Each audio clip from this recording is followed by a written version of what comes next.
Hi friends, welcome back to GV tutorial. So ఈ matrix నెంబర్లలో ఈ క్వశ్చన్ మార్క్లో ఉన్న వాల్యూ ఏంటో మనం కనుక్కోవాలి. సో ఫస్ట్ ఈ టేబుల్లో ఈ అడ్డు వరుసలను చూస్తే ఫస్ట్ 3 నెంబర్లు చిన్నగా ఉన్నాయి, లాస్ట్ నెంబర్ పెద్దగా ఉంది. అంటే ఈ 3 నెంబర్లకి ఈ లాస్ట్ నెంబర్కి లింకప్ ఉందన్నమాట. సో అది చూద్దాం ఏంటో. 5 6 ఎంత అండి? 5 6 30. ఓకే, 30. కానీ ఇక్కడ 28 ఉంది. సో ఈ 30 నుండి ఫస్ట్ నెంబర్ని -2 చేస్తే ఎంత వస్తుంది? 28 వస్తుంది. Okay, correct. నెక్స్ట్ ఇది కూడా సేమ్ అలాగే చేయాలి కదా.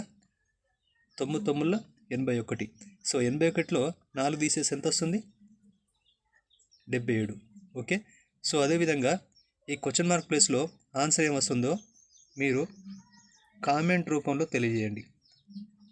Okay, thank you friends, thank you for watching. For more updates subscribe our channel.